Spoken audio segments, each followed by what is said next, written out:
Ketemu lagi dengan Bang Ox. Jangan lupa like dan subscribe channel ini ya. Nyalakan lonceng notifikasi agar kamu tidak ketinggalan video-video terbaru dari kami. Silahkan menonton. Begitu aba-aba dimulai, ia langsung mengayunkan kakinya dan menendang bola. Suci Sentosa hampir saja menutup matanya.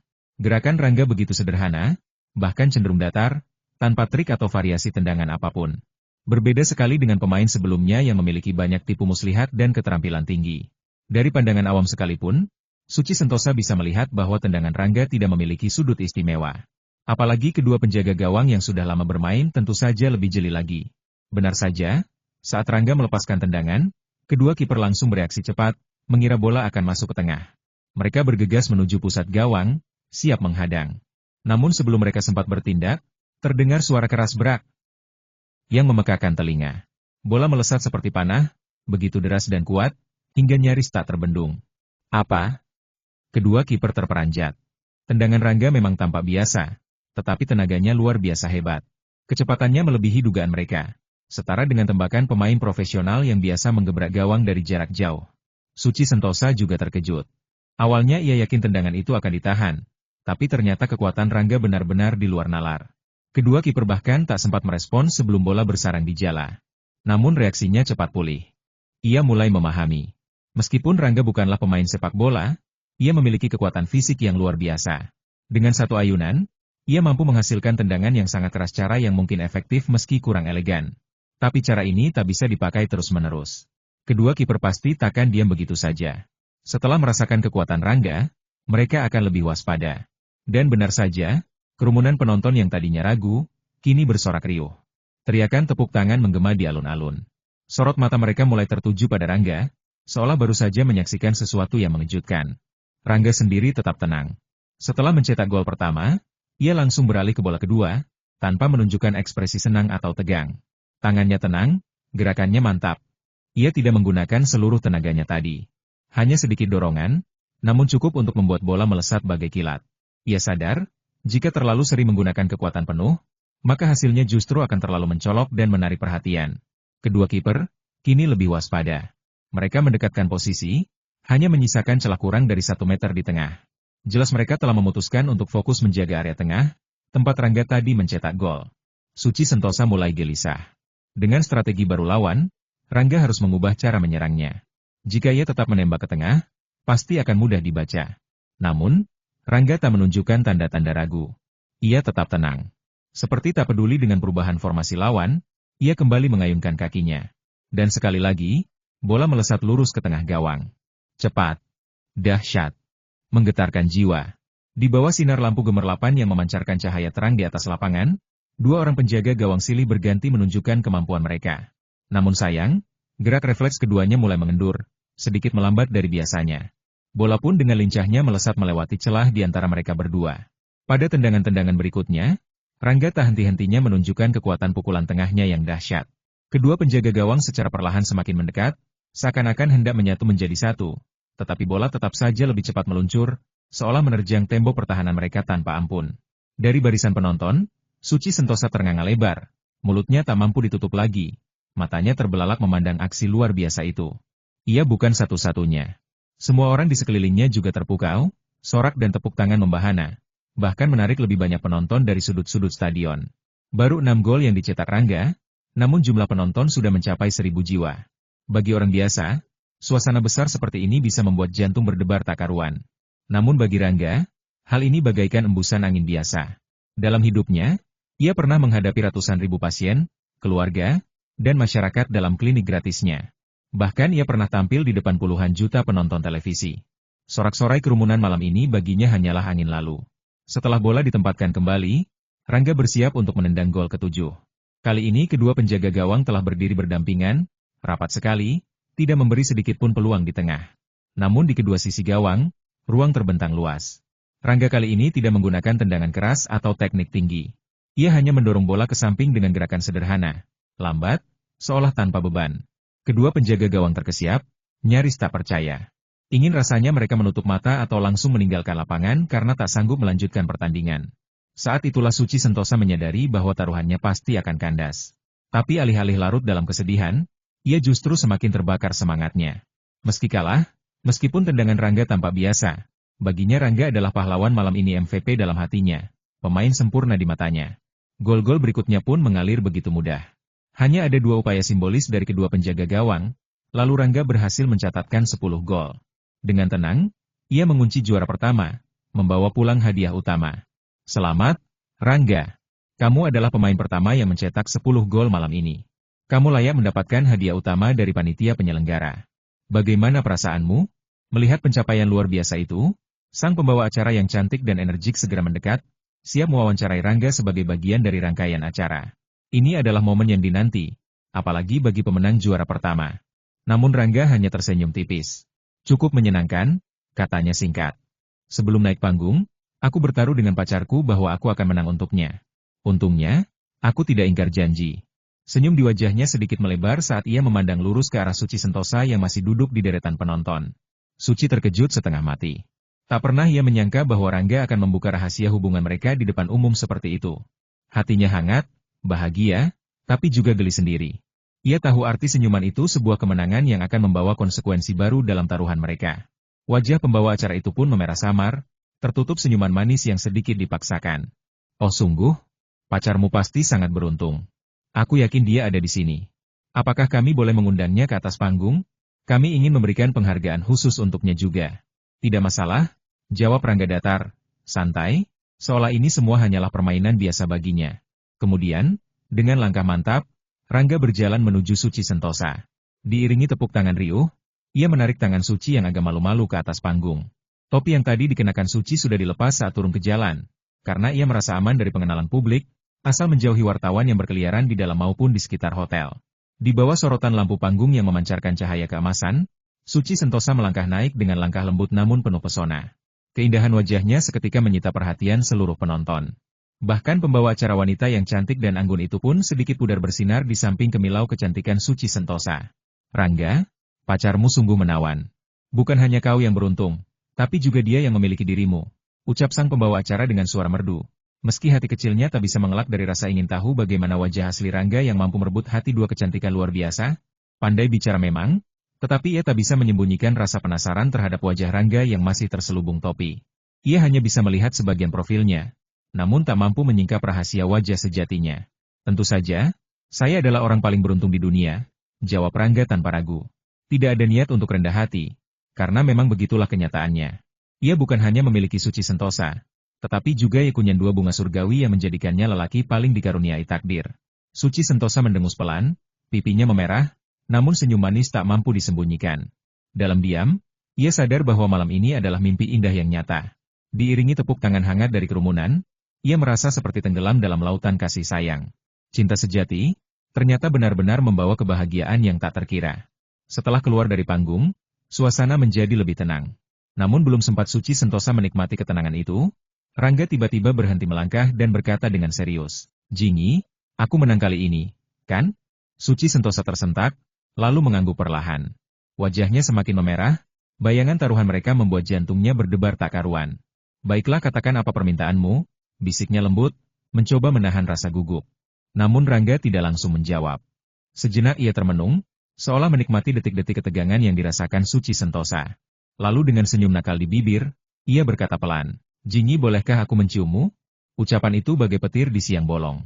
Pipi Suci Sentosa langsung memerah hingga ke akar rambut. Meskipun sudah menduga, ia tetap tak kuasa menahan rasa malu yang melanda. "Rangga, ada banyak orang di sini," katanya dengan suara pelan, berusaha mencari alasan. Bukan karena ia tidak rela atau ingin menolak. Hanya naluri perempuan yang membuatnya malu-malu memberi izin. Sayangnya, Rangga tak memberi ruang untuk alasan.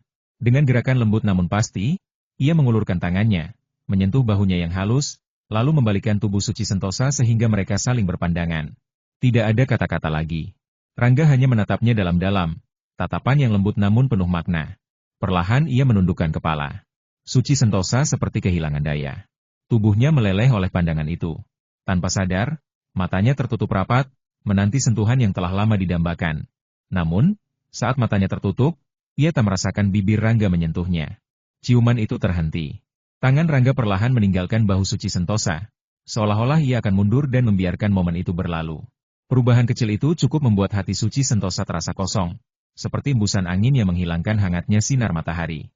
Rasa manis yang sempat menyelimuti jiwanya lenyap dalam sekejap. Perlahan, matanya terbuka. Namun belum sempat ia menemukan jawaban atas rasa kecewa itu, tubuhnya tiba-tiba membeku. Rangga masih ada di sana, tetap berdiri tegak di hadapannya.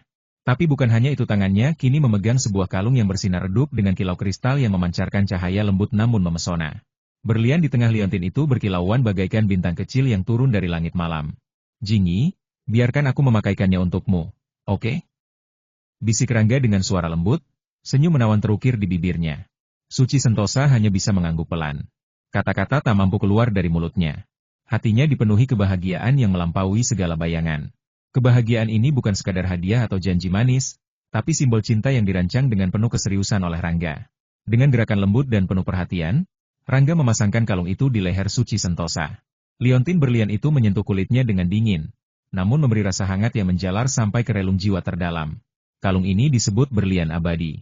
Berlian adalah simbol cinta yang tidak pernah punah. Hanya berlian yang bisa membuktikan ketulusan, kemurnian, dan keabadian cinta. "Jingi, apakah kamu menyukainya?" Suci Sentosa tersenyum, matanya berkaca-kaca. Kalung itu adalah hasil pesanan khusus yang telah Rangga persiapkan sebelum berangkat. Dibuat oleh seorang ahli perhiasan legendaris dari Italia, harganya konon bisa mencapai ratusan juta dolar jika dilelang. Namun bagi Rangga, arti yang terkandung dalam nama dan bentuknya jauh lebih berharga daripada harganya yang fantastis. Bagaimana mungkin Suci Sentosa tidak menyukainya? Ini adalah hadiah pertama dari Rangga, yang dibuat dengan pikiran dan perasaan yang tulus. Di matanya, ini bukan sekadar perhiasan mahal, melainkan bukti cinta yang tak ternilai. Memang, di dunia modern ini, banyak orang menganggap berlian sebagai simbol kemewahan yang norak. Tapi bagi mereka yang benar-benar memahami maknanya, berlian adalah lambang cinta abadi, cinta yang tak pernah pudar, tak pernah retak, dan tak pernah goyah. Dan Suci Sentosa juga ingin agar hubungannya dengan Rangga selamanya seperti berlian itu kuat, murni, dan abadi. Berpikir demikian, ia mendongak perlahan. Tangannya yang kecil dan lembut memeluk leher Rangga dengan lembut, seperti ular halus yang merangkul jiwa pemiliknya. Matanya menatap lurus ke dalam mata Rangga. "Rangga, saya bersedia mengaku kalah." Setelah mengucapkan kata-kata itu, Suci Sentosa bergerak maju.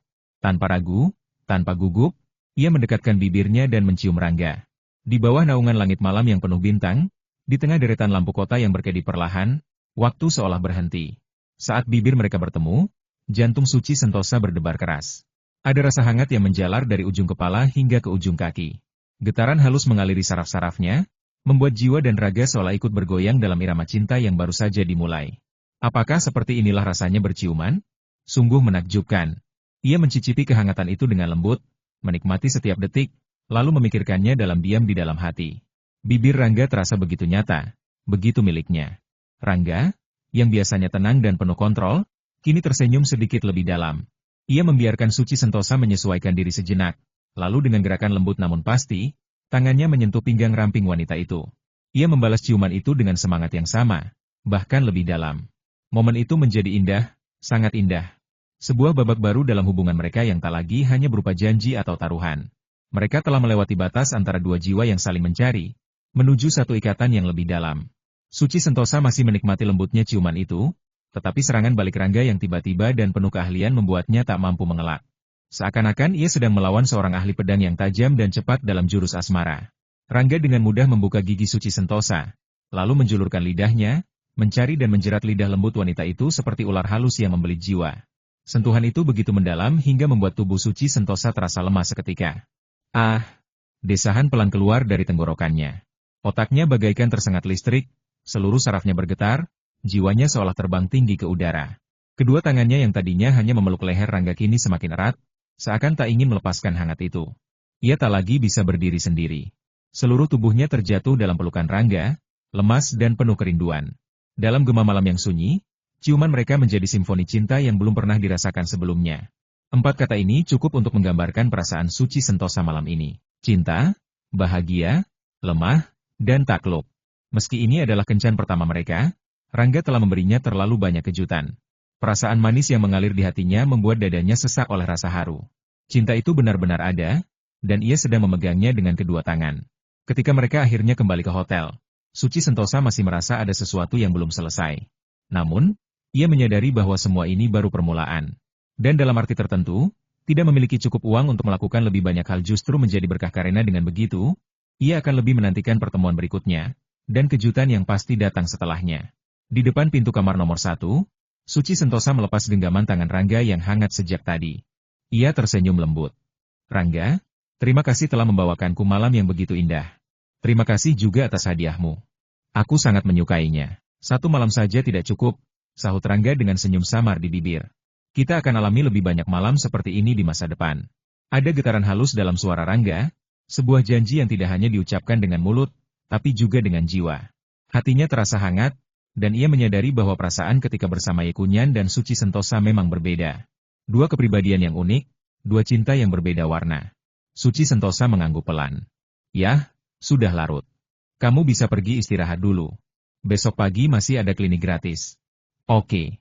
Kalau begitu kamu harus tidur lebih awal. Selamat malam.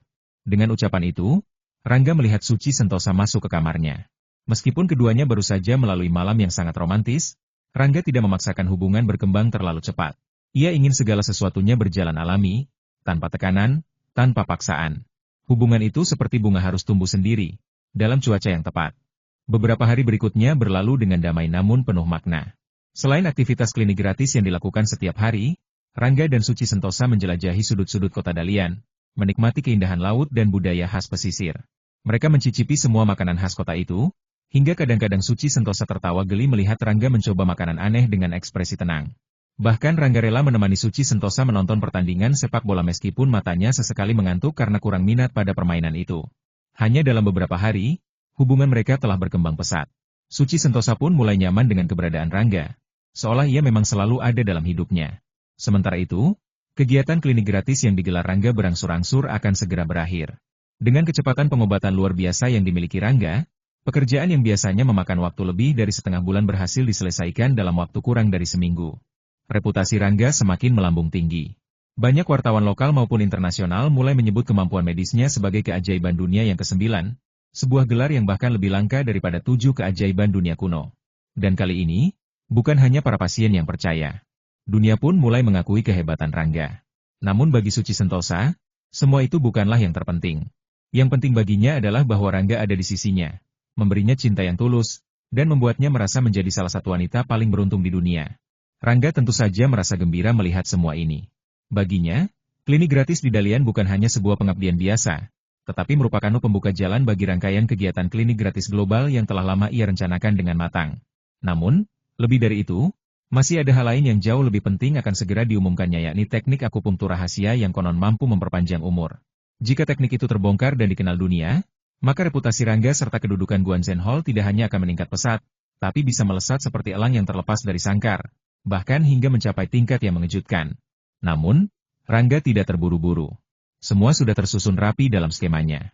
Yang perlu ia lakukan saat ini hanyalah menyelesaikan kegiatan klinik gratis di Dalian, kemudian bertolak ke Jepang untuk menuntaskan urusan keluarga Inoue, sebelum melanjutkan ke perhentian pertama dalam tur klinik gratis globalnya. Jadwal selama sebulan ke depan sudah penuh tertulis dalam hati. Rangga hanya perlu fokus pada setiap langkah yang telah ia tetapkan. Waktu berlari cepat, dan 6 hari telah berlalu sejak kedatangan Rangga di Dalian. Hari ini adalah hari terakhir dari klinik gratisnya. Setelah merawat hampir 1.000 pasien dalam tempo singkat, ia baru akan kembali ke ibu kota esok hari. Karena jumlah pasien pada hari terakhir sedikit lebih rendah, Rangga memutuskan untuk memberi dirinya sedikit istirahat siang. Daripada langsung melanjutkan pengobatan setelah makan siang seperti biasa, ia menyempatkan diri untuk beristirahat selama 1 jam. Memang, meskipun kecepatan pengobatannya luar biasa, intensitas kerja yang tinggi selama seminggu ini cukup menguras tenaga. Untunglah, Rangga telah mengatur waktu istirahat secara ketat setiap hari. Jika tidak, bahkan tubuhnya yang perkasa pun pasti akan terasa sangat tertekan. Namun, tepat saat Rangga bersiap menikmati istirahat sejenak di ruang tunggu staf medis, Zhao Tianyu tiba-tiba masuk membawa informasi mendesak. Tuan, beberapa hari lalu Anda meminta saya untuk memantau penyakit menular yang sedang berkembang. Baru saja saya menerima kabar bahwa kasus-kasusnya telah muncul di Rusia. Sekitar 50 orang di satu kota telah terinfeksi. Zhao Tianyu langsung menyerahkan dokumen hasil faks kepada Rangga, sambil melaporkan dengan suara tenang namun penuh perhatian. Ia tahu betul bagaimana pentingnya permintaan tuannya, dan ia tak pernah main-main dalam menjalankan tugas. Selama beberapa hari terakhir, ia telah berusaha keras menghubungi kontaknya di Rusia, dan barulah hari ini ia mendapatkan informasi yang cukup berguna. Namun, begitu mendengar laporan tersebut, Rangga merasakan firasat tidak enak di hatinya.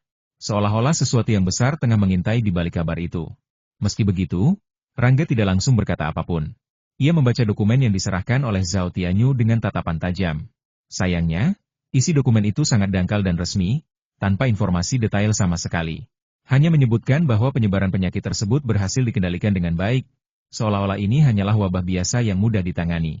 Padahal, Rangga tahu betul tentang penyakit menular ini. Tingkat infeksinya sangat tinggi, bahkan jauh melebihi dua penyakit kelas A yang selama ini dikenal sebagai ancaman utama. Jika penyebarannya baru terdeteksi, maka pengobatannya masih relatif mudah. Namun, jika sudah lebih dari 3 hari, maka pengendaliannya menjadi jauh lebih rumit. Dari informasi yang ada, diketahui bahwa lebih dari 50 orang di kota tersebut telah terjangkit.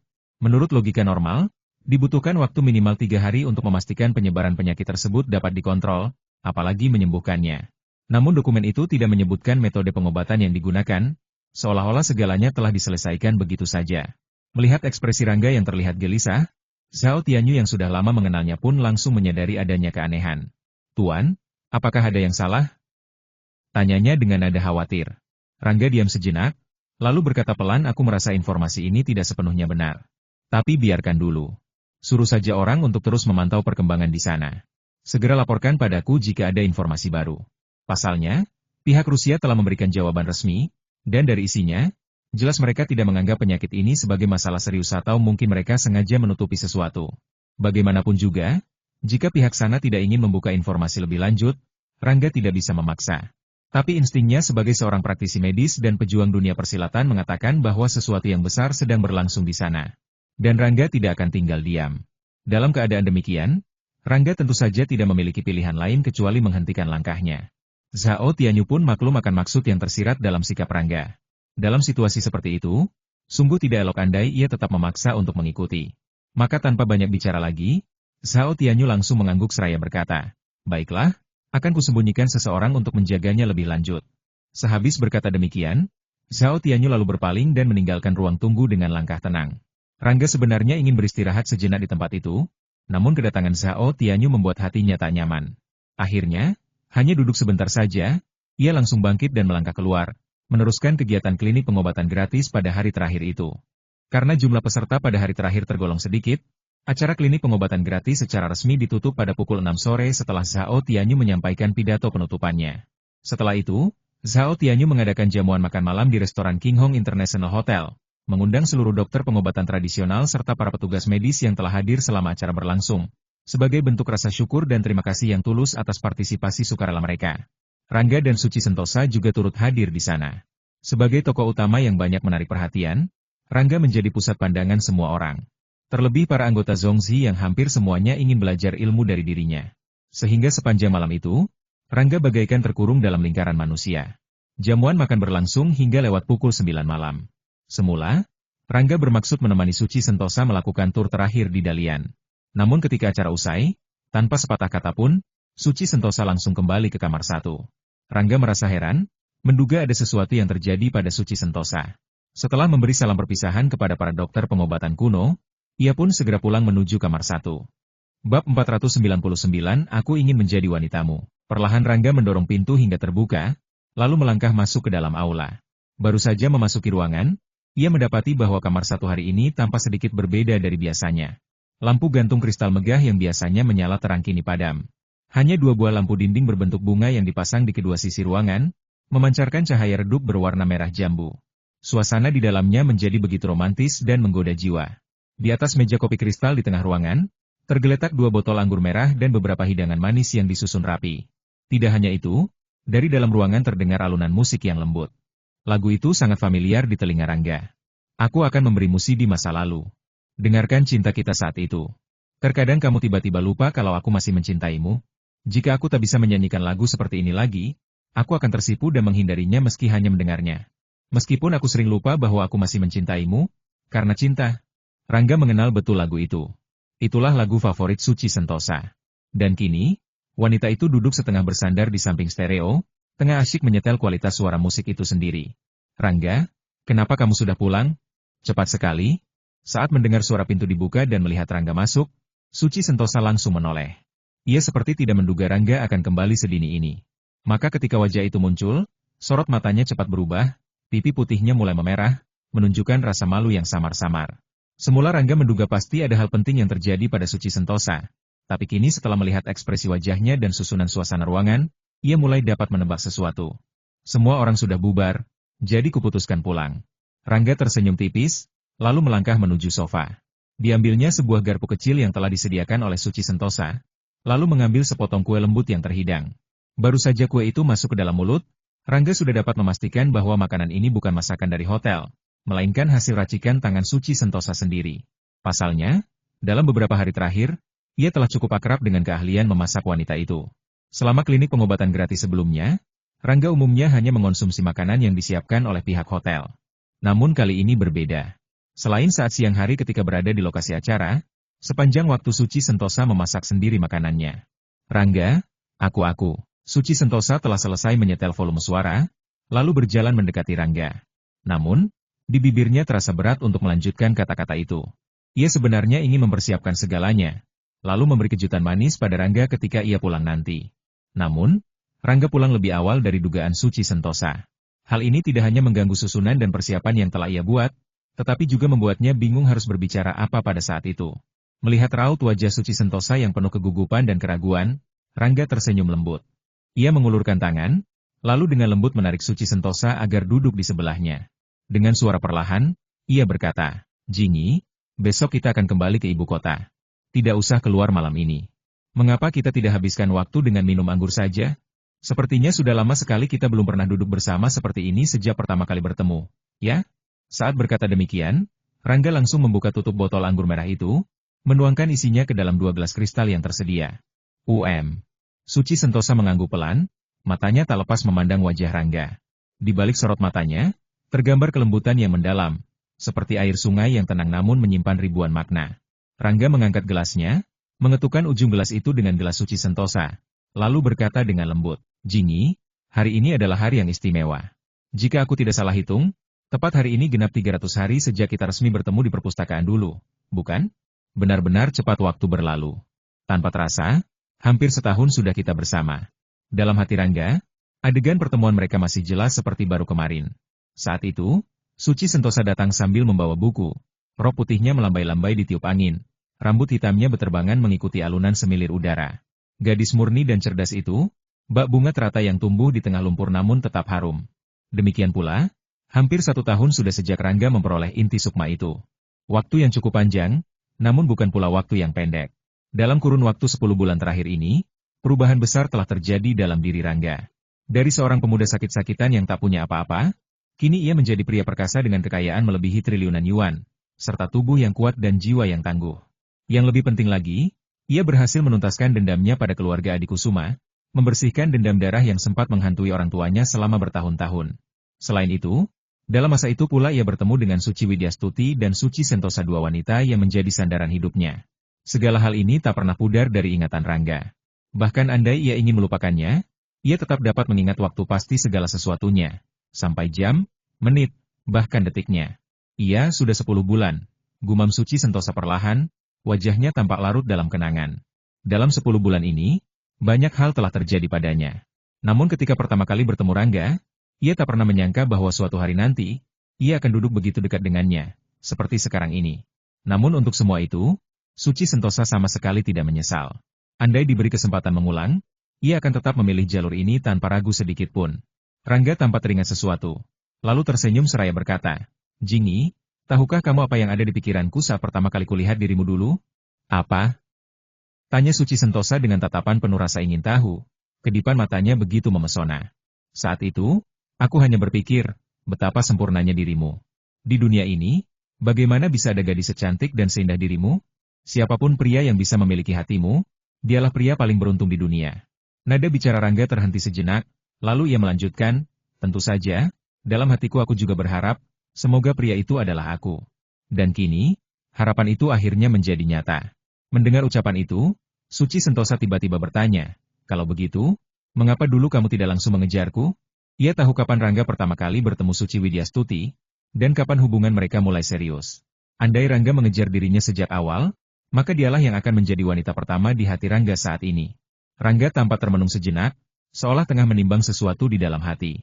Namun tak lama kemudian, senyum samar terukir di bibirnya.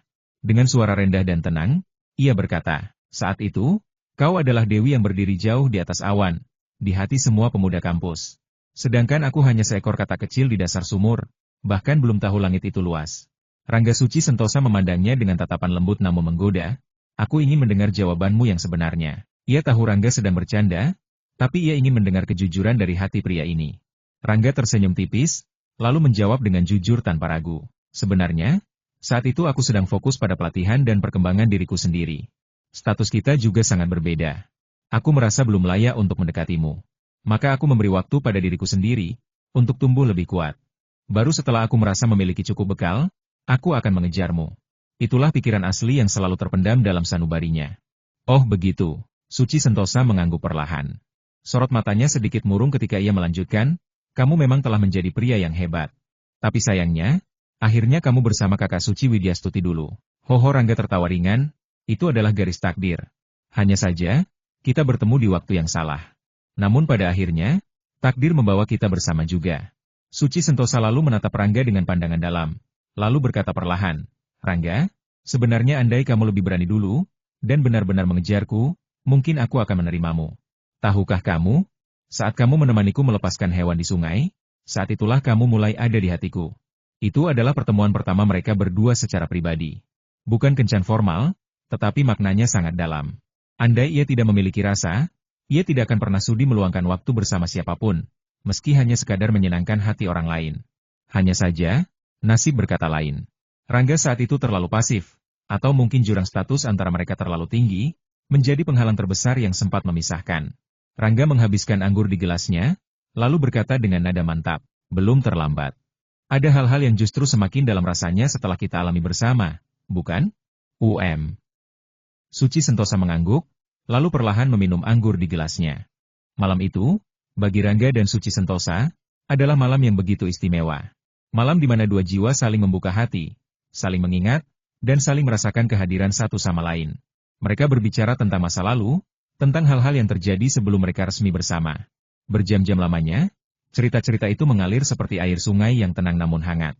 Meskipun hanya kenangan, namun kenangan inilah yang menjadi permata paling indah dalam hati mereka berdua. Suci Sentosa minum cukup banyak anggur malam itu. Meskipun daya tahannya terhadap alkohol tidak terlalu tinggi, entah mengapa, aura dinginnya membuat tubuhnya tetap stabil, tanpa sedikit pun menunjukkan tanda-tanda mabuk. Setelah meneguk segelas anggur terakhir, tiba-tiba Suci Sentosa bangkit dari sofa, berdiri tegak dengan wajah sedikit memerah karena efek anggur. Ia menatap Rangga, lalu berkata dengan suara lembut namun penuh arti, Rangga, apakah kamu masih ingat tarian yang kamu lakukan bersama kakak Rani Sentosa di jamuan makan kakakku dulu? Rangga mengangguk, tentu saja aku ingat. Sebab tarian itu adalah tarian yang diajarkan oleh Suci Widyastuti. Dan dari tarian itu, benih cinta antara mereka mulai tumbuh. Maka makna tarian itu bagi Rangga sangat dalam. Namun Suci Sentosa melanjutkan, suaranya gemetar sedikit, penuh harap. Saat itu, tiba-tiba saja aku berharap, andai saja orang yang berdansa denganmu adalah aku. Rangga bangkit berdiri, dengan sopan mengulurkan tangan, lalu berkata dengan suara lembut namun penuh keyakinan, belum terlambat, Nona Suci Sentosa, apakah saya boleh mengajak Anda berdansa? Bagaimana mungkin Rangga tidak mengerti maksud Suci Sentosa? Dengan senyum samar di bibir, ia bangkit dari sofa dan dengan sopan menyampaikan ajakannya. Suci Sentosa menggelengkan kepalanya perlahan, lalu berkata dengan suara serak penuh harap, satu tarian saja tidak cukup. Aku ingin terus menari bersamamu selamanya. Rangga tersenyum lembut, jawabnya singkat namun penuh keyakinan. Tidak masalah. Ia pun meraih tangan kecil Suci Sentosa. Jemarinya hangat membalut tangan dingin wanita itu. Perlahan mereka berjalan menuju tengah aula, diiringi alunan musik yang kembali mengalun dari speaker. Melodi yang familiar membawa jiwa mereka melayang. Di tengah irama yang penuh gairah, langkah kaki mereka mulai bergerak seirama. Tubuh mereka saling mendekat, seolah tak pernah ingin berpisah. Wajah Suci Sentosa berseri-seri, penuh bahagia. Seperti janjinya tadi, satu tarian bukanlah akhir. Ia ingin terus menari, lagu demi lagu, hingga waktu tak lagi memiliki arti. Mereka berputar, berdansa tanpa henti, seolah dunia hanya milik mereka berdua. Lama-kelamaan, pelukan mereka semakin erat. Tubuh Suci Sentosa telah sepenuhnya melekat pada dada bidang Rangga. Wajahnya tertunduk dalam dekapan hangat itu, seakan mencari perlindungan abadi. Di tengah alunan melodi yang romantis, cinta tumbuh perlahan namun pasti. Rangga memeluknya begitu erat, seakan tak ingin melepaskan. Dan dalam diam, ia dapat merasakan getaran kasih sayang yang masih ada di hati Suci Sentosa, kasih yang selama ini ia rindukan. Entah sudah berapa lama mereka menari, atau berapa kali lagu berganti. Namun tiba-tiba, Suci Sentosa mengangkat wajahnya dari pelukan Rangga. Matanya yang indah menatap lurus ke dalam mata Rangga, seolah sebuah tekad besar telah bulat dalam hatinya. Dengan gerakan pelan, ia menggigit bibir bawahnya, lalu berkata dengan suara rendah namun penuh keyakinan, "Rangga, aku ingin menjadi wanitamu sekarang segera." Belum sempat ia menyelesaikan kata-katanya, Rangga telah menjepit bibir merah itu dengan ciuman panas yang menggelegar. Suci Sentosa menyambutnya dengan antusias. Meskipun dalam beberapa hari terakhir hubungan mereka belum benar-benar sampai pada batas terakhir, ia sudah sangat akrab dengan sentuhan ciuman Rangga. Kini, ia menyerahkan diri sepenuhnya. Rangga membalas dengan hasrat yang sama, bahkan lebih dalam. Lidahnya liar namun penuh kelembutan, menjebak lidah manis Suci Sentosa dalam pergulatan asmara yang tiada tara. Tangan besarnya tak lagi bisa dikendalikan, bebas menjelajahi setiap lekuk tubuh halus yang telah lama ia idamkan. Dengan keterampilan yang tajam dan penuh pengalaman, Rangga menyusupkan tangannya ke dalam rok sutra Suci Sentosa. Telapak tangannya menyentuh dan meremas payudara montok itu, membuatnya berubah bentuk di bawah tekanan lembutnya.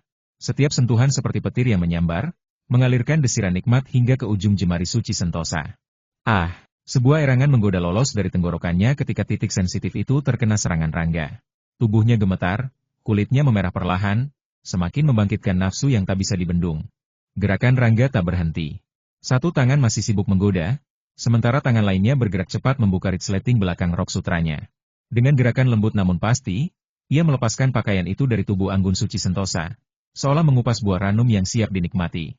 Detik berikutnya, Rangga mengangkat tubuh hampir telanjang itu ke dalam pelukannya. Langkahnya mantap, membawanya menuju kamar tidur yang telah menanti. Suci Sentosa terbenam dalam dekapan hangat itu. Ia bisa merasakan panas telapak Rangga yang menjalar ke kulitnya, juga sorot mata pria itu yang bagaikan api yang siap membakar segalanya. Meskipun hatinya telah siap, rasa malu masih menyelinap di pipi putihnya. Jantungnya berdebar kencang, seakan ingin keluar dari rongga dadanya. Dengan satu tendangan ringan, pintu kamar terbuka. Rangga langsung membawa Suci Sentosa menuju tempat tidur besar yang empuk, lalu dengan lembut meletakkannya di atasnya. Saat itulah, bab baru dalam hubungan mereka dimulai, dan ciumannya turun perlahan, menyusuri leher putih mulus Suci Sentosa, hingga sampai ke telinga indahnya yang sebening kristal. Bibir hangat Rangga menggoda daun telinga itu, sementara tangannya terus menjelajahi tubuh Anggunnya, mencari setiap titik sensitif yang bisa membangkitkan gejolak asmara. Kini, bibirnya beralih ke lekuk payudara Suci Sentosa yang ranum dan kencang. Dengan penuh hasrat namun tetap lembut, ia mencium dan menjilat perlahan, membuat warna merah muda di kulit itu semakin merekah, seolah-olah sinar bulan jatuh menghiasi bunga teratai di tengah malam. Telapak tangan Rangga tak berhenti berkeliaran, menyentuh, meremas, mengeksplorasi setiap inci tubuh Suci Sentosa yang telah menjadi miliknya sepenuhnya. Di bawah sentuhan magis itu, Suci Sentosa hanya bisa menutup matanya rapat-rapat, tangan kecilnya lemah menggenggam spray seperti bunga mawar yang sedang mekar, siap dipetik oleh sang pemilik hati. Erangan-erangan kecil mengalun dari tenggorokannya, mengisi ruangan dengan irama asmara yang tak terlukiskan. Ciuman Rangga terus turun, menyusuri perut rata itu, lalu berhenti sejenak untuk memberikan kecupan lembut pada pusarnya. Setiap inci tubuh Suci Sentosa kini menjadi medan peperangan antara kesadaran dan kenikmatan yang tiada tara. Akhirnya, dengan gerakan pelan namun pasti, Rangga membuka kedua paha Suci Sentosa. Matanya bersinar, penuh nafsu dan kasih sayang. Ia menatap wajah cantik itu sekilas, lalu dengan lembut mendekatkan dirinya pada kehangatan yang selama ini ia idamkan. Saat tubuh mereka menyatu, air mata jernih mengalir dari sudut mata Suci Sentosa tanda sakit yang cepat sirna, berganti menjadi kebahagiaan yang utuh. Itulah saat pergantian sebuah gadis menjadi seorang wanita sejati. Dan pada detik itulah, Suci Sentosa benar-benar menjadi milik Rangga selamanya. Bagi Rangga dan Suci Sentosa, malam itu adalah malam penuh kelembutan, gairah, dan keterikatan jiwa yang tak akan pernah pudar. Keduanya akhirnya tertidur lelap dalam pelukan satu sama lain, meskipun waktu masih menunjukkan pagi hari keesokan harinya. Meski baru saja melewati malam pertamanya sebagai pasangan suami istri secara batin, tubuh Suci Sentosa telah pulih sempurna berkat aura penyembuhan Rangga yang luar biasa. Namun, rasa nikmat dan getaran asmara belum juga sepenuhnya hilang dari tubuhnya. Rangga sebenarnya ingin membiarkan Suci Sentosa beristirahat lebih awal. Tapi entah mengapa, tubuhnya yang perkasa dan pengalaman pertamanya bersama Suci Sentosa membuatnya tak bisa berhenti. Malam itu, ia menyiksa Suci Sentosa tanpa ampun. Untungnya, pesawat yang dipesan Zhao Tianyu baru akan berangkat sore hari. Maka Rangga dan Suci Sentosa pun bisa beristirahat sepuasnya sebelum kembali ke ibu kota. Dalam tidur itu, Rangga sangat nyenyak, masih menggendong Suci Sentosa erat di dalam pelukannya. Saat mereka bangun, jarum jam sudah menunjukkan lewat pukul 1 siang. Saat Suci Sentosa membuka mata, tubuhnya masih terasa ringan dan hangat, melengkung lembut dalam dekapan Rangga seperti anak kucing yang manja. Nafsu semalam belum sepenuhnya lenyap, dan kilau merah muda di kulitnya masih terlihat samar-samar, menambah daya tarik yang begitu memikat. Ia tidak langsung bangun, tapi diam-diam merasakan arti menjadi seorang wanita sejati, serta kebahagiaan yang kini sepenuhnya menjadi miliknya. Tidak ada penyesalan dalam hati suci Sentosa. Hanya harapan dan kerinduan akan masa depan yang penuh kebersamaan bersama Rangga. Bab 500 Upaya Penting. Ketika Rangga dan Suci Sentosa kembali ke ibu kota, waktu telah menunjukkan lewat pukul 5 sore. Entah karena rasa malu atau alasan lainnya, Suci Sentosa tidak langsung kembali ke Zilan Villa. Sebaliknya, Rangga membawanya ke halaman Su terlebih dahulu. Ia berencana mengemasi barang-barangnya dan meminta Rangga datang pada malam hari untuk membantu memindahkan semua barang ke Zilan Villa, tempat ia akan resmi menjadi salah satu penghuninya. Sementara itu, Rangga langsung menuju Zilan Villa. Kedatangannya disambut riang oleh para penghuni villa, membuat suasana kembali hidup. Larasati Wijaya, kapan kamu kembali? Baru saja memasuki aula, Rangga melihat Larasati Wijaya keluar dari dapur. Wanita itu tampak segar dan memesona seperti biasa. Karena tugasnya mengelola properti Rangga, Larasati memang jarang tinggal lama di ibu kota. Terakhir kali ia datang, hanya sehari saja, lalu langsung berangkat ke luar kota. Baru kali ini Rangga punya kesempatan bertemu lagi dengannya. Melihat pria yang telah lama dirindukannya, wajah cantik Larasati langsung memerah. Sorot matanya penuh rayuan, senyumnya menggoda bak bunga musim semi yang mekar. Saya baru kembali kemarin, jawabnya dengan suara rendah dan serak-serak basah. Ada beberapa pertemuan penting di ibu kota. Besok saya harus pergi ke Guangzhou, dan lusa mungkin ke tempat lain lagi. Saya belum tahu kapan bisa kembali. Dalam kata-katanya terselip prasanggan, bahkan sedikit keluhan. Industri Rangga kini telah meluas ke berbagai bidang, dan bisnis perhotelan saja sudah cukup membuatnya sibuk tak karuan. Mengenai hubungannya saat ini dengan Rangga, dia sangat enggan untuk berpisah setelah waktu yang singkat bersama. Dia juga berharap menjadi seperti Suci Widyastuti dan yang lainnya, tinggal bersama Rangga setiap hari. Tentu saja, Larasati Wijaya tahu bahwa masalah ini pasti tidak mungkin terjadi dalam waktu singkat. Industri Rangga saat ini membutuhkannya untuk mengelolanya. Sebagai perbandingan, Nadine Laksana masih merupakan orang luar. Dan kecuali Suci Widyastuti, Almira Cahyaningtyas dan Zahra Mahayuni tidak cukup mampu di bidang ini. Adapun Suci Sentosa, pentingnya Guanzhen Hall Club jelas tidak setengahnya lebih rendah dari industri tersebut, atau bahkan jauh lebih tinggi. Oleh karena itu, hingga tidak ada kandidat yang cocok, dia hanya dapat berusaha semaksimal mungkin membantu Rangga mengelola industri tersebut. Mendengarkan apa yang Larasati Wijaya katakan, mata Rangga secara alami terlihat sedikit lebih menyesal. Ketika dia meminta Larasati Wijaya untuk mengelola industri tersebut, dia tidak pernah berpikir bahwa suatu hari dia akan bisa bersama Larasati Wijaya. Sekarang Larasati Wijaya telah menjadi wanita Rangga, dia tentu berharap Larasati Wijaya dapat bersantai dan tidak terlalu lelah terbang di luar setiap hari. Sangat disayangkan Rangga sekarang dikelilingi oleh orang-orang yang sangat membutuhkan bantuan. Terutama aneksasi keluarga Inoue selanjutnya akan membutuhkan upaya yang lebih besar dari Larasati Wijaya dan Nadine Laksana. Dalam hal ini, Rangga hanya bisa menunggu. Setelah dia menemukan kandidat yang cocok untuk menggantikan Larasati Wijaya, dia bisa membiarkan Larasati Wijaya mundur. Tentu saja, Larasati Wijaya tidak terlalu mengeluh tentang apapun. Melihat permintaan maaf di wajah Rangga, dia tersenyum dan berkata, "Oke, saya hanya berbicara. Lihat wajahmu, bagaimana jadinya?" Setelah Rangga memikirkannya sejenak, dia berkata, "Larasati Wijaya, saya akan membuat pengaturan dalam beberapa hari. Anda seharusnya bisa mundur tidak lebih dari setengah tahun." Larasati Wijaya menggelengkan kepalanya dan berkata, "Tidak perlu terburu-buru. Ini adalah industri kita. Saya tidak berani menyerahkan industri ini kepada orang lain sampai saya menemukan seseorang yang benar-benar dapat saya percayai. Ini semua adalah industri Rangga." Dan Larasati Wijaya secara alami menganggap industri ini sebagai miliknya. Meskipun dia akan lelah, dia tidak ingin ada masalah yang terjadi di industri ini. Kalau begitu, mari kita bicarakan. Apakah ini waktunya makan malam? Aku akan kembali ke atas untuk mengganti pakaianku. Rangga tidak mengatakan apa-apa lagi tentang masalah ini. Setelah selesai berbicara, dia berjalan ke atas terlebih dahulu. Rangga secara alami memahami apa yang dikatakan Larasati Wijaya. Faktanya, Rangga memiliki kandidat yang sangat cocok di hatinya, yaitu Sakurako Inoue. Bagaimanapun, Inoue Sakurako lahir di keluarga super besar seperti keluarga Inoue. Dia pada dasarnya memiliki gen bisnis yang sangat baik di tubuhnya. Jika dia mengelolanya, meskipun dia mungkin tidak sebaik Nadine Laksana, seorang penyihir bisnis dengan bakat luar biasa, dia pasti tidak akan lebih buruk dari Larasati Wijaya. Namun, Inoue Sakura juga tidak pantas. Hal ini mungkin juga digambarkan memiliki rahasia di hatinya. Meskipun Rangga tidak terlalu mencintai Inoue Sakura, Rangga tidak ingin Suci Widyastuti dan yang lainnya mengetahui hubungannya dengan Inoue Sakura. Jadi dalam situasi ini, Rangga hanya dapat mencari kandidat lain.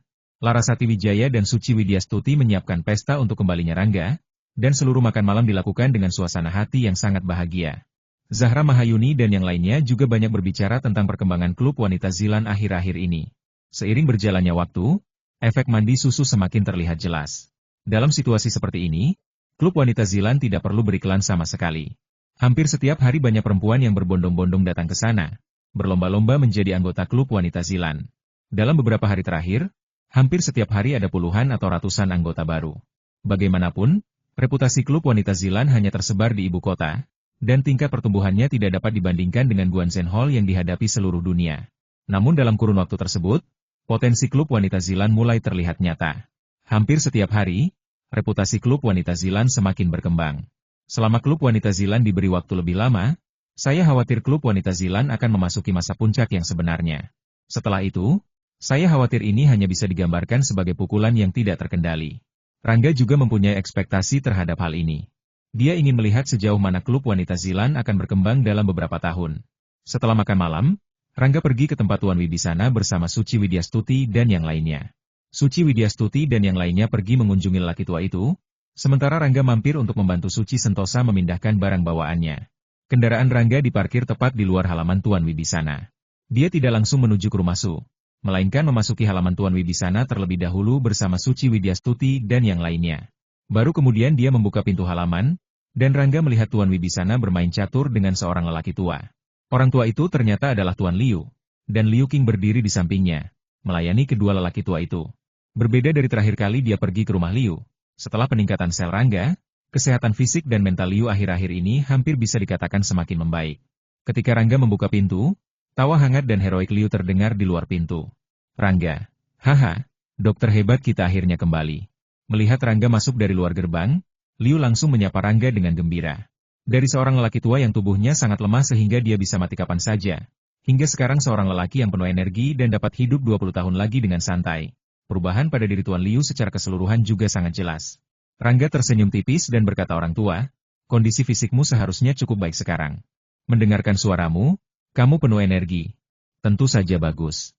Saya merasa tubuh saya saat ini tidak bisa lebih baik lagi. Saya bahkan dapat merobohkan beberapa harimau. Tuan Liu tertawa. Meskipun dia kebanyakan bercanda, dia benar-benar dapat merasakan bahwa dia sangat puas dengan kondisi fisiknya saat ini. Setelah selesai berbicara, Liu melihat ke belakang Rangga dengan heran. Karena tepat di belakang Rangga, Suci Widyastuti, Zahra Mahayuni, Almira Cahyaningtyas dan Larasati Wijaya berbaris. Keempat keindahan menakjubkan itu tampak bermekaran seperti 100 bunga, memberikan perasaan super indah yang memanjakan mata. Bagaimanapun juga, Tuan Liu adalah seorang lelaki tua yang telah berumur panjang, dan matanya tidak diragukan lagi sangat kejam. Hanya dengan sekali pandang, dia telah melihat sesuatu yang tidak biasa. Suci Widyastuti, kemarilah dan sapa kakek Liu. Tuan Wibisana juga berbicara saat ini. Dia melambai langsung ke Suci Widyastuti, menunjukkan bahwa Suci Widyastuti akan menyapa Tuan Liu. Meskipun Suci Widyastuti telah mengunjungi rumah Liu beberapa kali ketika dia masih sangat muda, ingatannya sangat baik. Dia masih samar-samar mengingat seperti apa rupa Tuan Liu saat itu, dan dia secara alami tahu siapa lelaki tua yang duduk di depannya itu sekarang. Setelah dia berjalan di depan Tuan Liu, dia tersenyum tipis dan berkata dengan sangat hormat, kakek Liu, sudah lama tidak bertemu. Suci Widyastuti ingin menyapamu dulu. Sehat. Tuan Liu mengangguk dengan sangat puas, dan kemudian berkata sambil mengingat-ingat sudah lebih dari 10 tahun. Tetapi saya tidak pernah berpikir bahwa gadis kecil saat itu akan tumbuh menjadi sosok yang begitu anggun sekarang. Berbicara tentang ini, Liu tiba-tiba melirik Rangga dengan tatapan yang agak mendalam. Faktanya, ketika Suci Widyastuti masih muda, Liu tertarik untuk membiarkan Suci Widyastuti dan Liu Qing berkumpul di masa depan. Namun, hal itu terjadi kemudian, jadi masalah tersebut hanya bisa dibatalkan. Dan sekarang melihat penampilan anggun Suci Widyastuti, Tuan Liu tentu saja sangat menyayanginya. Jika Liu Qing bisa menikahi cucu menantu yang baik seperti Suci Widyastuti, dan bahkan menikah, tentu saja itu akan menjadi peristiwa bahagia dari surga. Tapi sekarang saya hanya bisa memikirkan masalah ini. Tuan Liu sebenarnya telah mengetahui tentang hubungan antara Rangga dan Suci Widyastuti dari Tuan Wibisana. Jadi tentu saja tidak mungkin dia menghancurkan apapun. Kakek Liu, kamu persis sama seperti kamu lebih dari 10 tahun yang lalu. Kamu bersemangat. Suci Widyastuti tidak berbohong. Kecuali rambut Tuan Liu yang menjadi lebih putih sekarang, sebenarnya tidak banyak perubahan pada dirinya dibandingkan lebih dari 10 tahun yang lalu. Tentu saja, Ini adalah hasil setelah Rangga melakukan peningkatan sel untuk Liu. Jika sebelum peningkatan sel, kesenjangannya akan sedikit besar. Mendengarkan apa yang dikatakan Suci Widyastuti, Tuan Liu menunjuk langsung ke Rangga. Dan kemudian berkata saya harus berterima kasih kepada Rangga atas kontribusinya. Jika bukan karena permajaan Rangga yang luar biasa, saya khawatir orang tua seperti saya akan terbaring di peti mati sekarang. Dipuji lagi oleh Tuan Liu, Rangga berkata dengan cepat orang tua, mohon jangan menyebutkan masalah ini lagi. Saya akan malu jika Anda menyebutkannya lagi. Di sampingnya, Tuan Wibisana melanjutkan baiklah, Saudara Liu, jangan membicarakan masalah ini lagi. Ngomong-ngomong, Rangga, mengapa Anda tidak memperkenalkannya kepada Ziran dan yang lainnya? Rangga menjawab dengan lembut, lalu memperkenalkan Zahra Mahayuni dan yang lainnya. Rangga tidak secara spesifik membicarakan hubungannya dengan Zahra Mahayuni, tetapi siapapun yang memiliki pandangan tajam pada dasarnya dapat melihatnya. Hal ini membuat Liu tidak bisa menahan diri untuk tidak melihat ke arah Rangga sekali lagi. Tapi selain kecelakaan, tidak ada arti lain. Ngomong-ngomong, Rangga, kamu kembali tepat pada waktunya. Kapan kamu punya waktu akhir-akhir ini? Aku sedang menunggu kunjungan resmimu. Liu langsung mengirimkan undangan ke Rangga. Dia tahu bahwa Rangga pergi ke Dalian untuk mendapatkan klinik gratis. Rangga baru saja berakhir ketika dia datang menemui Tuan Wibisana Hongtu. Namun, karena kebetulan dia bertemu Rangga, Tuan Liu tentu saja mengirimkan undangan langsung ke Rangga. Terakhir kali Rangga dan Ye Hongtu datang dan pergi dengan tergesa-gesa, dia bahkan tidak punya kesempatan untuk berterima kasih padanya. Jadi kali ini dia ingin mengadakan pesta untuk berterima kasih kepada Rangga dengan benar. Rangga tentu saja tidak bisa menolak undangan seperti itu. Setelah memikirkannya, dia berkata, baiklah, besok, saya akan ke Jepang dalam 2 hari. Saya akan pergi ke sana bersama kakek saya besok. Perjalanan Rangga ke Jepang belum selesai. Dia masih memiliki beberapa hal yang harus diselesaikan sebelum pergi ke Jepang. Tapi pada dasarnya itu saja selama beberapa hari terakhir. Yah, Suci Widyastuti, kalian semua harus ikut juga. Akan lebih meriah jika ada lebih banyak orang. Tuan Liu memandang Suci Widyastuti dan yang lainnya, dan niatnya sudah sangat jelas, yaitu dia ingin Rangga membawa Suci Widyastuti dan Zahra Mahayuni bersamanya. Baiklah, kakek Liu, saya kebetulan mengunjungi paman dan bibi saya. Suci Widyastuti dengan senang hati menyetujuinya. Itu saja. Sudah hampir waktunya aku pergi. Sampai jumpa besok. Setelah mengatakan itu, Liu berdiri, lalu pergi dengan mobil bersama Liu Qing sementara Tuan Wibisana dan Rangga sedang mengantar satu sama lain. Rangga dan rombongannya tinggal di halaman Tuan Wibisana sampai sekitar jam 10 malam. Lalu mereka menjemput Suci Sentosa dan kembali ke Zilan Villa. Suci Sentosa tidak membawa banyak barang bawaan, dia hanya mengemas barang-barang yang biasa dia gunakan. Sedangkan untuk barang-barang lainnya, dia bisa kembali ke halaman Su untuk mengambilnya saat dibutuhkan. Setelah kembali ke Zilan Villa, Suci Widyastuti dan yang lainnya pergi mandi susu. Untuk menghindari pemborosan yang tidak perlu, Zahra Mahayuni memesan bak mandi besar untuk banyak orang di klub dan meletakkannya di kamar mandinya. Bak mandi itu hanya cukup untuk 5 orang untuk mandi susu bersama, dan hanya cukup untuk 2 orang di satu waktu.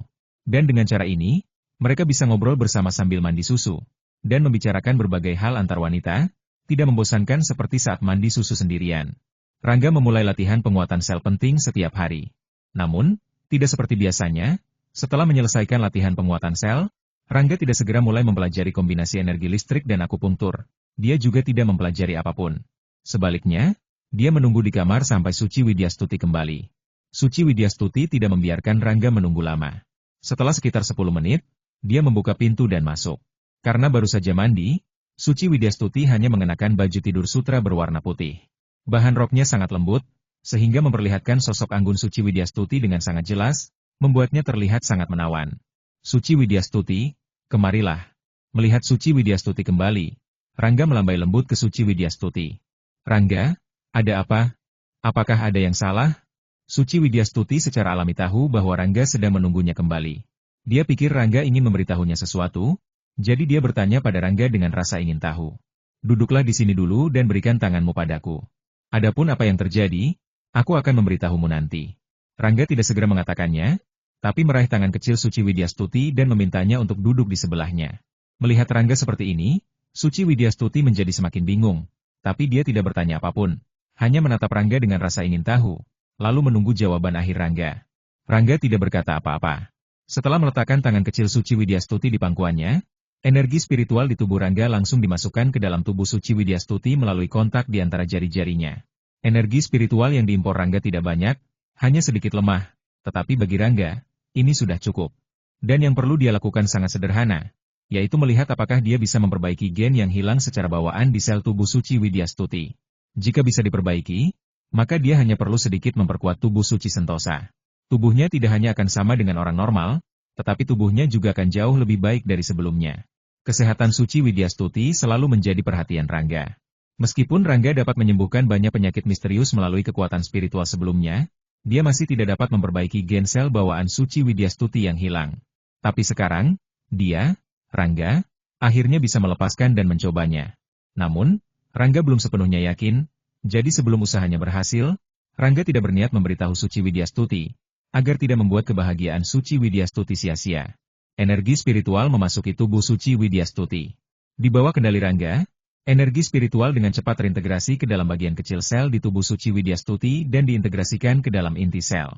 Rangga sudah sangat familiar dengan langkah ini, karena Rangga diam-diam telah mencobanya berkali-kali sebelumnya. Hanya saja Rangga tidak memiliki kepercayaan diri sebelumnya. Tetapi sekarang, Rangga setidaknya 80% yakin bahwa dia dapat memulihkan gen intraseluler Suci Widyastuti yang hilang. Bagi Rangga, ini adalah upaya yang sangat penting yang tidak boleh dilewatkan. Bab 501 menyembuhkan penyakit jantung. Rangga sudah sangat akrab dengan sel-sel di tubuh Suci Widyastuti. Dia telah melakukan banyak upaya rahasia sebelumnya, tetapi semuanya gagal. Energi sukma diintegrasikan dengan sangat terampil ke dalam sel, dan segera, semua kondisi sel Suci Widyastuti telah sepenuhnya muncul di pikiran Rangga. Inti sel Suci Widyastuti sedikit berbeda dengan orang normal. Ia tidak memiliki gen bawaan. Gen ini bukan bagian penting dari tubuh, tetapi akan mempengaruhi tubuh Suci Widyastuti, membuatnya secara fisik lebih lemah dari orang biasa. Tentu saja, bukan hanya satu atau dua sel di tubuh Suci Widyastuti yang seperti ini, tetapi semua sel di tubuhnya juga seperti ini. Yang perlu dilakukan Rangga sekarang adalah menyalin gen yang tidak dimiliki Suci Widyastuti ke dalam tubuh Suci Widyastuti. Rangga sangat siap untuk ini, dan telah melakukan banyak upaya rahasia. Upaya ini sangat rumit. Rangga mempelajari tentang sel-sel di tubuh Suci Sentosa dan Zahra Mahayuni, serta gen sel pada semua pasien wanita selama klinik gratis, dan akhirnya menganalisis secara komprehensif jenis gen apa yang hilang dari Suci Widyastuti, dan apakah gen ini unik atau berbeda. Jika unik, maka pada dasarnya tidak mungkin bagi Rangga untuk menyelesaikan duplikasi gen. Kecuali dia sepenuhnya menggantikan semua gen di dalam sel. Jika tidak, jika itu hanya salinan gen, kemungkinan besar akan memiliki efek yang tidak terduga pada tubuh Suci Widyastuti. Inilah yang paling dikhawatirkan dan diwaspadai Rangga. Jadi dia menunda masalah tersebut sampai klinik gratis selesai. Melalui penelitian dan pemahaman klinik gratis ini, Rangga pada dasarnya yakin gen apa yang hilang dari Suci Widyastuti. Itu adalah jaringan genetik yang dapat mempengaruhi resistensi dan kekebalan sel. Itu tidak unik, tetapi gen tersebut sama pada banyak orang. Dalam situasi ini, Rangga secara alami tidak perlu mengkhawatirkan apapun lagi. Jadi setelah kembali dari dalian kali ini, Rangga sudah siap untuk mulai menyalin gen yang hilang untuk Suci Widyastuti. Oleh karena itu, Rangga juga secara khusus menyalin salah satu sel Suci Sentosa ke dalam tubuhnya sendiri, dan kemudian menyalin gen sel tersebut ke dalam tubuh Suci Widyastuti, alih-alih menyalin gen sel Rangga sendiri. Duplikasi gen. Saat energi sukma bergabung dengan sel tubuh Suci Widyastuti, replikasi genetik Rangga telah dimulai. Rangga sudah sangat familiar dengan ini, dan itu hanya sebagian kecil dari sel, jadi sangat mudah bagi Rangga untuk menyalinnya, dan hanya membutuhkan waktu kurang dari 10 detik. Dan keseluruhan prosesnya juga sangat sukses. Yang paling menggairahkan Rangga adalah melalui induksi energi spiritual pada sel, dia dapat dengan jelas merasakan bahwa setelah gen tersebut disalin ke dalam sel Suci Widyastuti, gen tersebut hampir terintegrasi sempurna dengan sel tubuh Suci Widyastuti tanpa konflik atau penolakan apapun. Pada titik ini, Rangga pada dasarnya bisa merasa lega. Jika tidak berhasil, maka ia hanya dapat menggunakan cara kedua untuk memperkuat fisik Suci Widyastuti, yaitu dengan sekadar meningkatkan kekuatan dan vitalitas sel-sel tubuh Suci Widyastuti seperti Tuan Wibisana, Tuan Sentosa dan Tuan Liu. Rangga masih memiliki keyakinan mutlak pada aspek ini. Namun jika duplikasi gen berhasil, niscaya akan jauh lebih sempurna untuk meningkatkan kekuatan dan vitalitas sel. Setelah menyelesaikan upaya awal, Rangga tidak lagi ragu-ragu. Dia mengeluarkan kotak jarum langsung dari lengannya, dan kemudian menggunakan akupunktur untuk memasukkan jarum ke titik akupunktur di lengan Suci Widyastuti. Saat berikutnya, energi spiritual yang awalnya hanya tetesan langsung diperkuat puluhan kali di bawah rangsangan Rangga. Energi spiritual yang diubah dalam tubuh Rangga tampak seperti semburan, diintegrasikan secara gila-gilaan ke dalam tubuh Suci Widyastuti, dan mulai melakukan replikasi gen skala besar untuk sel-sel di tubuh Suci Widyastuti. Suci Widyastuti tidak tahu apa yang dilakukan Rangga, tapi dia tidak bermaksud bertanya, karena dia tahu pasti ada alasan bagi Rangga untuk melakukan ini, dan yang perlu dia lakukan hanyalah menunggu Rangga selesai sebelum memberitahukan jawabannya. Waktu berlalu dengan lambat. Meski hanya salinan gen sederhana, tidak memakan banyak waktu. Namun, Rangga sangat berhati-hati dan membutuhkan waktu hampir 20 menit untuk menyelesaikan salinan lengkap gen tersebut. Namun, Rangga tidak berniat untuk berhenti. Saat berikutnya, intensitas keluaran energi spiritual Rangga meningkat lagi dan mulai memperkuat sel-sel di tubuh Suci Widyastuti. Intensitas penguatan Rangga jauh lebih lemah dibandingkan dengan Bagas Ardianta dan Adam Sentosa, tetapi lebih kuat daripada Tuan Wibisana dan Tuan Sentosa. Suci Widyastuti tidak perlu memperpanjang hidupnya, tetapi Rangga berharap Suci Widyastuti dan yang lainnya memiliki kemampuan untuk melindungi diri mereka sendiri. Oleh karena itu, Rangga tidak hanya akan memperkuat sel-sel Yeyan, tetapi juga Zahra Mahayuni dan yang lainnya. Dia hanya perlu sedikit meningkatkan kekuatan sel-sel tubuh mereka dan kemudian mengajari mereka beberapa teknik pertahanan diri yang sederhana. Proses ini memakan waktu sedikit lebih lama. Rangga membutuhkan waktu hampir 1 jam untuk menyelesaikan penguatan sel-sel tubuh Suci Widyastuti. Dengan tidak adanya replikasi lengkap, Rangga hanya dapat sedikit meningkatkan kekuatan sel di tubuh Suci Widyastuti. Namun meski begitu, tubuh Suci Widyastuti saat ini sudah 10 kali lebih kuat dari wanita normal. Dia hanya perlu mempelajari beberapa metode pertahanan diri sederhana, dan pada dasarnya dia akan memiliki kemampuan perlindungan diri yang baik dalam menghadapi beberapa situasi yang tidak terduga. Dan ini sudah menjadi batas kemampuan Rangga untuk meningkatkan Suci Widyastuti. Berbeda dengan Bagas Ardianta dan yang lainnya, tubuh mereka telah dibangun melalui latihan yang tak terhitung jumlahnya, sehingga struktur sel tubuh mereka dapat menerima penguatan intensitas yang lebih tinggi. Tubuh Suci Widyastuti dan yang lainnya tidak cukup baik. Jika mereka diperbaiki secara paksa, struktur sel mereka akan mengalami beberapa perubahan, dan kemudian tubuh mereka akan mulai berubah bentuk, membutuhkan lebih banyak sel otot untuk menahan kekuatan dan daya ledak yang lebih besar, DLL. Jadi ini bisa dianggap sebagai batas bagaimana Rangga dapat memperkuat tubuh Suci Widyastuti dan yang lainnya. Jika ditingkatkan lebih lanjut, sosok Suci Widyastuti dan yang lainnya mungkin mulai berubah.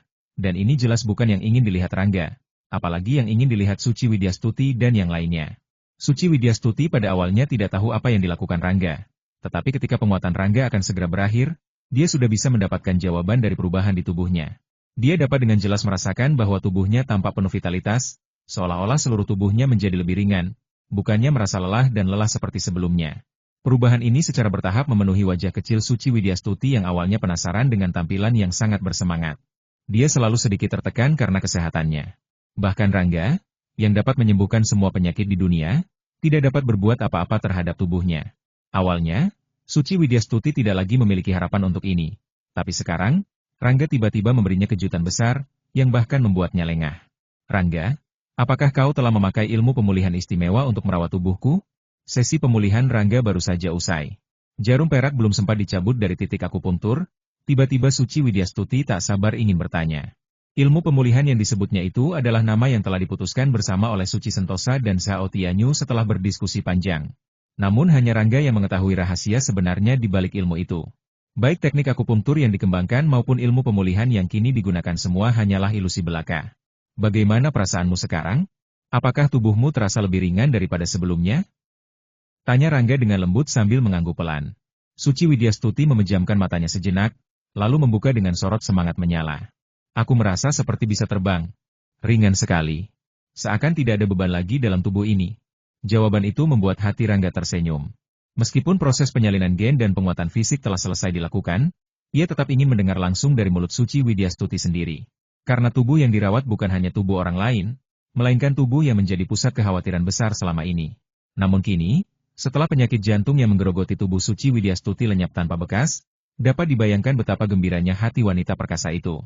Mendengar ucapan Suci Widyastuti, Rangga pun tersenyum seraya berkata, "Kalau begitu, cobalah melompat. Lihat apakah benar-benar bisa terbang?" Perkataan itu hanyalah candaan. Dengan kemampuan fisik saat ini, Rangga sendiri paling tinggi hanya mampu melompat sedikit lebih tinggi dari biasanya. Terbang masihlah mustahil baginya, apalagi bagi Suci Widyastuti. Namun Suci Widyastuti malah tertarik mendengarnya. Ia bangkit dari sofa, lalu mulai berjalan mengelilingi ruangan dengan langkah-langkah penuh semangat, seperti balita yang baru pertama kali belajar berdiri. Keringanan tubuh yang dirasakannya membuatnya hampir percaya bahwa ia benar-benar bisa terbang. Meski pada akhirnya ia sadari bahwa itu hanya rasa bahagia yang berlebihan, tubuhnya kini memang jauh lebih segar dari sebelumnya.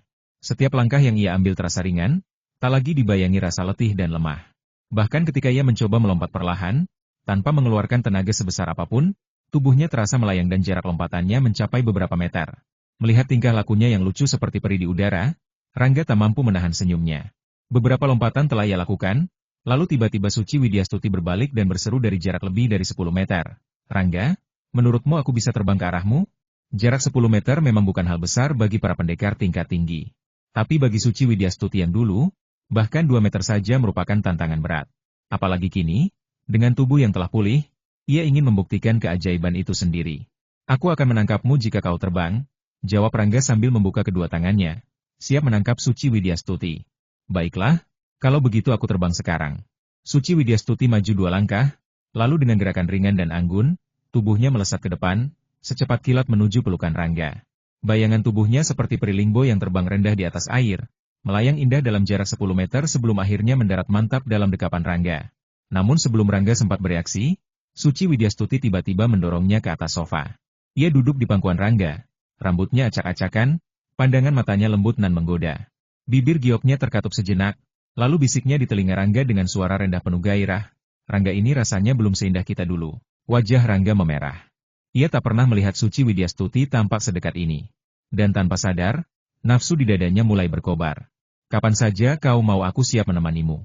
Dalam gema malam dan pagi yang hangat. Dahulu, tubuh Suci Widyastuti rapuh bagai kaca. Rangga seringkali menahan diri, takut menyusahkan atau memberatkan hatinya. Namun malam ini, semua keraguan itu telah sirna. Ia tak perlu lagi merasa kasihan, tak perlu lagi ragu-ragu. Setelah kata-kata hangat terucap, Rangga mengulurkan tangan, memeluk pinggang ramping Suci Widyastuti yang lentur seperti ular air. Niatnya jelas ingin membalikan tubuh wanita itu dan menekannya ke atas sofa. Sebagaimana dulu ia selalu berada di bawah bayang-bayang kesehatan yang rapuh. Namun Suci Widyastuti cepat bereaksi. Tangannya menahan dada Rangga dengan gerakan lembut namun penuh keyakinan. Matanya menatap dalam, sorotnya menggoda dan penuh hasrat. Rangga, kamu yang di atas tadi. Kali ini giliranku. Belum sempat Rangga menjawab, bibir ranum itu sudah mendekap bibirnya, memberikan ciuman yang panas dan menggelegar, penuh makna. Bagi Suci Widyastuti, malam ini adalah malam yang paling liar dalam 20 tahun hidupnya. Dalam hembusan angin musim semi yang hangat, ia dan Rangga bergelora berkali-kali. Langit mulai memerah ketika akhirnya gelombang nafsu terakhir mengantarkannya ke alam mimpi. Tertidur lelap di pelukan hangat Rangga. Melihat sisi liar Suci Widyastuti yang selama ini tersembunyi, Rangga bisa menikmati setiap detik tanpa rasa khawatir, tanpa penyesalan prematur karena melihat wajah lemas sang kekasih. Dan meski keduanya telah tertidur, senyum tipis masih menghiasi wajah Rangga, senyum yang penuh makna. Mereka baru bangun saat siang menjelang, ketika Almira Cahyaningtyas mengetuk pintu untuk mengingatkan makan siang. Tubuh Suci Widyastuti yang telah pulih membuat semangatnya lebih segar dari biasanya. Dulu, istirahat seharian pun belum tentu cukup, tapi kini, meski hanya tidur beberapa jam, ia tidak tampak lelah sedikit pun. Namun begitu bangun, pipi Suci Widyastuti langsung memerah. Meskipun sudah berganti pakaian, ia enggan keluar kamar untuk beberapa saat. Suci Widyastuti, ada apa? Tanya Rangga yang juga telah mengganti bajunya. Tatapan bingung terlihat di wajahnya. Aku. Suci Widyastuti membuka mulut, tapi tak sepatah kata pun keluar. Yang terlihat hanya wajahnya yang semakin merah padam. Lambat laun, Rangga mulai memahami. Malam tadi, mereka habiskan berdua di dalam kamar. Tidak mungkin Zahra Mahayuni dan yang lainnya tidak menduga sesuatu. Apalagi Suci Widyastuti yang biasa tenang, tiba-tiba menjadi sangat ganas dan bersemangat, erangannya naik turun seperti ombak laut, hampir saja mengguncang seluruh rumah. Meskipun ruangan itu kedap suara, mustahil semua suara lenyap begitu saja. Terlebih bagi para pendekar yang memiliki indera tajam, pastilah mereka mendengarnya. Ziran dan yang lainnya pasti tidak akan terlalu banyak pikir. Ayo kita turun makan, ujar Rangga santai. Sebagai seorang laki-laki, hal-hal seperti ini bukan masalah besar baginya. Justru jika Zahra Mahayuni dan kawan-kawan berani tertawa, ia akan menghadiahkan latihan khusus pada mereka, agar merasakan sendiri nikmat dan pedasnya asmara. Kamu duluan, aku akan mengikutimu. Walaupun begitu, Suci Widyastuti tetap tidak bisa langsung keluar. Setelah mendorong Rangga maju duluan, ia mengambil napas dalam-dalam dan mulai berjalan mengikutinya dari belakang. Ketika mereka turun, Larasati dan yang lainnya telah menyiapkan makan siang. Suci Sentosa juga baru saja kembali dari klub. Setiap kali ia mengadakan acara pengobatan gratis, jumlah anggota klub terus bertambah. Bahkan waktu istirahat sejenak pun sulit ia dapatkan. Namun hari ini, entah mengapa, baik Larasati Wijaya maupun Suci Sentosa tampak lesu, dengan lingkaran hitam samar di bawah mata mereka. Zahra Mahayuni bahkan duduk di sofa, menguap berulang-ulang, seolah semalaman tidak tidur. Begitu Rangga dan Suci Widyastuti turun, Suci Sentosa dan Zahra Mahayuni langsung tersenyum canggung. Wajah mereka memerah. Bahkan Larasati Wijaya, yang biasanya paling berani dan lugas, kali ini tak bisa menyembunyikan rona di wajahnya. Sorot matanya menatap Rangga dengan arti tersirat, seolah membawa kenangan malam tadi yang penuh desiran dan desah. Hari ini, suasana di rumah terasa berbeda. Ada kehangatan yang menggema dari dalam hati setiap jiwa yang hadir. Melihat ekspresi malu yang menghiasi wajah Suci Widyastuti, Rangga langsung memahami tanpa perlu berpikir panjang. Ia tahu pasti apa yang sedang terjadi. Ketika Suci Widyastuti melirik ke arah Zahra Mahayuni dan yang lainnya, pandangan matanya turun hingga ke lekuk tubuh mereka, lalu cepat-cepat menundukkan kepala, seolah tidak berani menatap mata mereka. Pipinya merah padam, rasa malu hampir saja membuatnya tenggelam. Bagi Suci Widyastuti, makan siang hari ini adalah yang paling memalukan dalam hidupnya sejak masa kanak-kanak dulu. Meskipun tak seorang pun berkata apa-apa, suasana di ruangan itu terasa lebih sunyi dari biasanya. Sorot mata mereka menyiratkan sesuatu yang tak terucap, namun jelas terasa oleh Suci Widyastuti. Namun bagi Rangga, semua ini tidaklah penting. Sebagai seorang laki-laki dan pemimpin keluarga, masalah semacam ini tidak akan meninggalkan bekas baginya. Setelah makan siang usai, Rangga langsung pamit dan meninggalkan Zilan Villa dengan mobil barunya.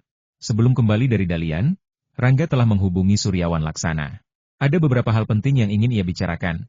Meski waktu itu ia tidak memiliki cukup waktu karena harus mendampingi Tuan Wibisana dan Suci Widyastuti ke rumah Liu pada malam harinya. Mobil Bentley Mulsanne milik Rangga hancur saat sergapan terakhir.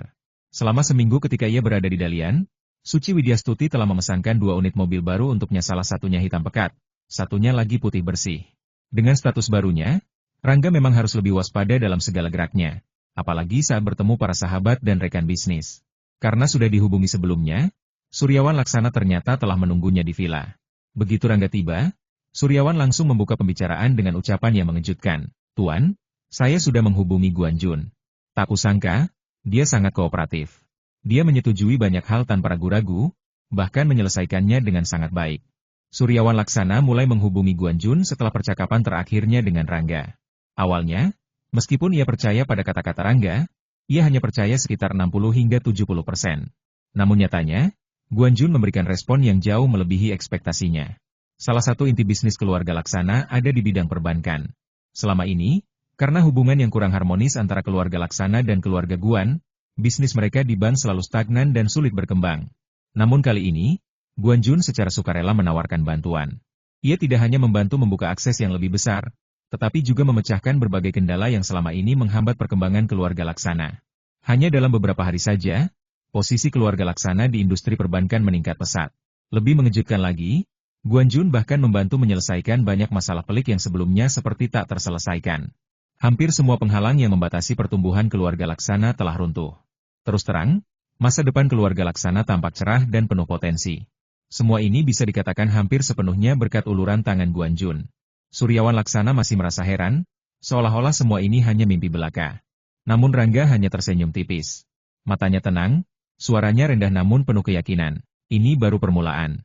Kali ini aku datang, karena aku punya rencana yang lebih besar yang ingin kita diskusikan bersama." Rangga tentu saja tahu betul tentang Guan Jun. Bahkan, sebenarnya Ranggalah yang mengendalikan Guan Jun dari balik tirai. Dengan kemampuan multitasking yang luar biasa dan tidak normal, Rangga bukan hanya mengatur setiap perkataan dan tindakan Guan Jun, tetapi juga Ishio Inoue yang berada di Jepang sana. Suryawan Laksana sama sekali tidak menyadari bahwa orang yang sebenarnya bicara dengannya adalah Rangga sendiri, menggunakan identitas Guan Jun sebagai topeng. Dengan hubungan baik antara mereka, Rangga secara alami memberikan lampu hijau kepada Suryawan Laksana, serta diam-diam membantu keluarga Laksana menyelesaikan berbagai urusan melalui kedok identitas Guan Jun. Tentu saja, ini hanya sebagian kecil dari rencana keseluruhan. Tujuan utama Rangga mengendalikan Guan Jun bukan demi kepentingan keluarga Laksana semata. Tujuan terbesar adalah untuk kepentingan dirinya sendiri. Dengan pengaruh dan koneksi yang dimiliki Guan Jun, Rangga berhasil menjadikannya sebagai alat untuk mempercepat pertumbuhan bisnis dan kekuatan yang berada di bawah naungan namanya. Melalui berbagai relasi, Rangga memastikan bahwa industri-industri yang ia bangun bisa berkembang lebih pesat dari sebelumnya. Namun rahasia ini mustahil untuk diungkap. Bukan hanya Suryawan Laksana, bahkan Suci Widyastuti sekalipun tidak boleh tahu. "Oh, apa rencanamu? Cepat katakan," desak Suryawan Laksana, matanya bersinar-sinar penuh antusiasme. Mendengar ucapan Rangga, mata Suryawan Laksana bersinar-sinar. Harapan terpancar jelas dari sorotnya. Dengan status dan kekuatan yang dimiliki oleh mereka berdua saat ini, rencana bernilai puluhan hingga ratusan miliar sudah bukan lagi hal luar biasa. Barulah jika jumlah itu mencapai triliunan, atau bahkan lebih, bisa disebut sebagai rencana besar. Dalam 3 bulan ke depan, ujar Rangga perlahan, suaranya tenang namun penuh keyakinan, Aku akan mulai menggabungkan semua industri penting milik keluarga Inoue secara bertahap. Namun dengan kekuatanku saat ini, aku belum mampu sepenuhnya mencaplok mereka. Aku masih kekurangan sumber daya manusia. Oleh karena itu, aku ingin mengajakmu bekerja sama dalam pengambil alihan ini. Suryawan Laksana mendengarkan dengan serius. Meskipun kekayaan bersih Rangga saat ini telah melampaui bayangan orang-orang biasa, mencaplok sebuah dinasti bisnis sebesar keluarga Inoue tetaplah pekerjaan raksasa. Disinilah posisi keluarga Laksana menjadi sangat penting. Keluarga Laksana memiliki fondasi kuat, struktur organisasi yang mapan, serta pasukan elit yang terlatih.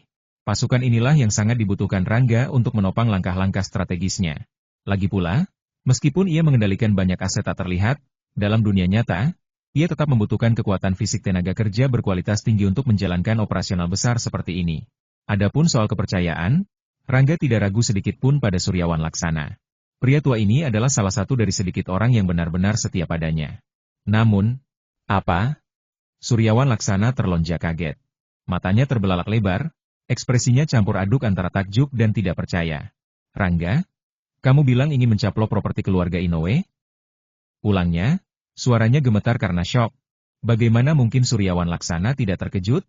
Ia tahu betul arti kata keluarga Inoue.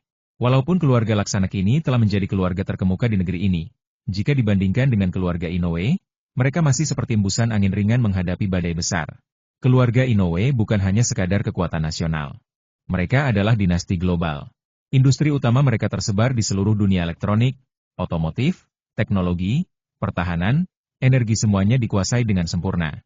Bahkan negara-negara besar pun sulit melepaskan diri dari pengaruh mereka. Sebaliknya, keluarga Laksana baru saja mulai melebarkan sayapnya, dan itu pun masih terbatas di dalam negeri. Perbedaan kekuatan antara kedua keluarga itu begitu besar hingga mustahil dibayangkan. Tong, ting, ting, ting. Istirahat dulu bosku. Lanjut ke video berikutnya dan jangan lupa like dan subscribe channel ini ya. Nyalakan lonceng notifikasi agar kamu tidak ketinggalan video-video terbaru dari kami, Tong, ting.